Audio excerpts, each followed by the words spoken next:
Magandang araw mga langga! Today's video ay gagawa tayo ng molo soup. Kaya nga ito ang ating giniling na sinamahan natin ng giniling din na hipon.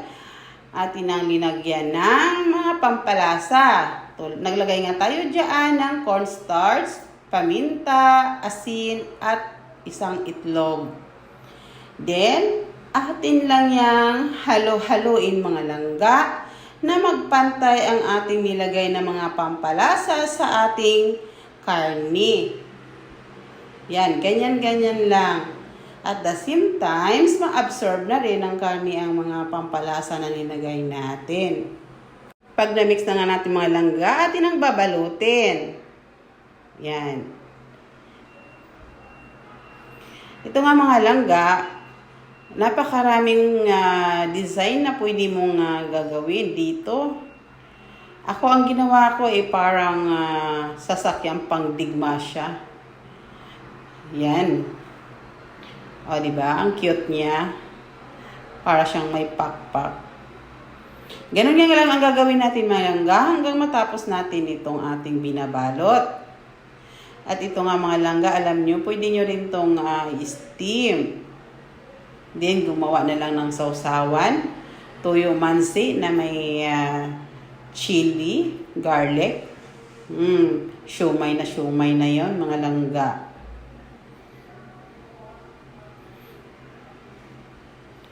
Ayan nga, cute na cute nga ako dito sa design na napili ko.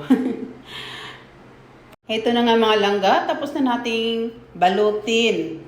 Ayan ang ating nagawa. Medyo marami-rami nga itong mga langga. Kaya itatabi natin ang kalahati sa ating freezer. Para sa susunod, meron tayong magluto kaagad-agad. At pwede rin ito nating i-steam mga langga.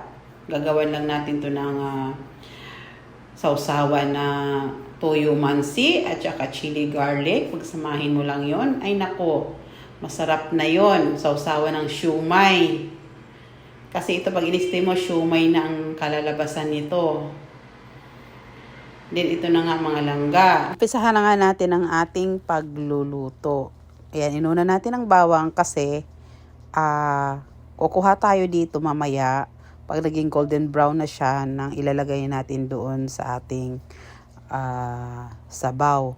So, bali, itatoppings natin siya. Yan. Hanggang maging golden brown lang to mga langga.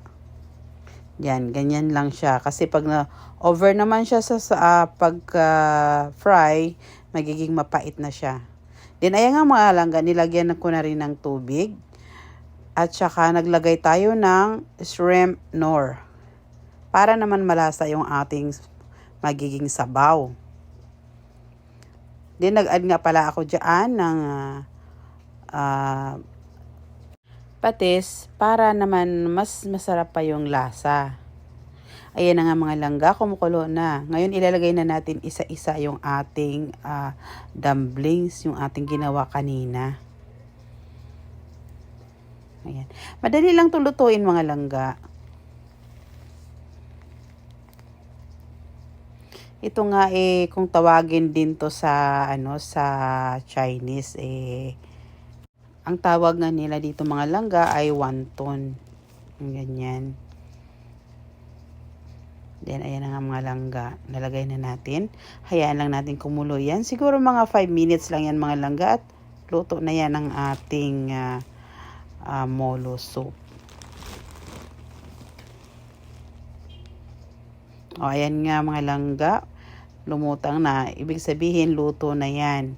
Ngayon, maglalagay ako dito ng konting miswa para pang palapot ng ating sabaw. At meron din ako ditong gulay. Maglalagay din tayo ng repolyo, celery at carrots. Siyempre, mas maganda talagang may gulay. Para healthy, di ba? Yan.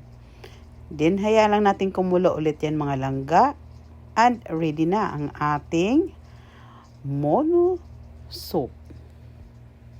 Ayan na nga mga langga. O, di ba? Saglit na saglit lang. Ayan na. Ready na. Titikman na natin. At syempre, nag-toppings tayo dyan ng spring onion. Ayan, papadagdag ng sarap ng sabaw. At may aroma. Then, may lalagay din natin yung ating tinusta na bawang kanina. Ayan. Isa din yan sa magpapaaroma ng ating sabaw. O, diba mga langga? Presentable. Ayan na mga langga, ready na ang ating sabaw. Kain tayo. Lagi po kayo mag-iingat. Thank you for watching. Bye-bye.